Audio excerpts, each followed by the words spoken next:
ইরানের সঙ্গে চুক্তি নিয়ে সমঝোতা প্রায় চূড়ান্ত বলে জানিয়েছেন যুক্তরাষ্ট্রের প্রেসিডেন্ট ডোনাল্ড ট্রাম্প। শিগগিরই চুক্তির বিস্তারিত ঘোষণা করা হবে বলে জানান তিনি। আর পাকিস্তানের প্রধানমন্ত্রী শাহবাজ শরীফ বলেছেন, যুক্তরাষ্ট্র ও ইরানের মধ্যে পরবর্তী দফার আলোচনা খুব শিগগিরই হবে।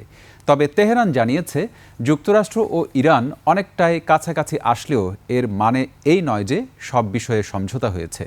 বিস্তারিত আফসানা নীলার রিপোর্টে। ইরানকে ঘিরে কয়েক মাসের সংঘাত আর উত্তেজনার পর এবার যুদ্ধবিরতি চুক্তি নিয়ে বড় অগ্রগতির দাবি করেছেন যুক্তরাষ্ট্রের প্রেসিডেন্ট ডোনাল্ড ট্রাম্প। তিনি জানিয়েছেন, যুক্তরাষ্ট্র, ইসরায়েল ও ইরানের মধ্যকার যুদ্ধ থামাতে সমঝোতার অধিকাংশ বিষয় নিয়ে আলোচনা হয়েছে। এখন শুধু বাকি চূড়ান্ত অনুমোদন আর শেষ মুহূর্তের কিছু সমন্বয়।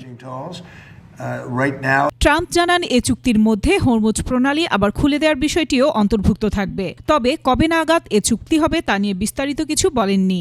সামাজিক যোগাযোগ মাধ্যমে ট্রাম্প বলেন, শান্তি সংক্রান্ত একটি সমঝোতা স্মারক নিয়ে সৌদি আরব, সংযুক্ত আরব আমিরাত, কাতার সহ কয়েকটি দেশের নেতাদের সঙ্গেও খুব ভালো আলোচনা হয়েছে।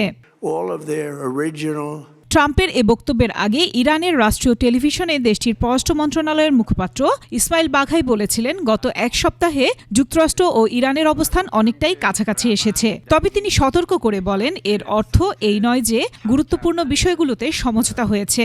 ইরানের পররাষ্ট্র মন্ত্রণালয় আরও জানিয়েছে, লেবানন সহ সকল ফ্রন্টে যুদ্ধ শেষ করার ওপর আলোচনায় মনোযোগ দিচ্ছে তেহরান। পাশাপাশি পরমাণু কর্মসূচি নিয়ে কোনো আলোচনা নয় বলে জানিয়েছে দেশটি।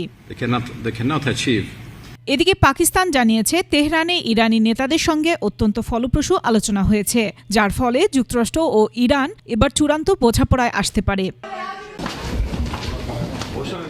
অন্যদিকে ইরানের বিরুদ্ধে শুরু করা যুদ্ধ অবসানে সম্ভাব্য চুক্তির শর্ত নিয়ে গভীর উদ্বেগ প্রকাশ করেছেন মার্কিন রিপাবলিকান সিনেটর টেড ক্রুজ।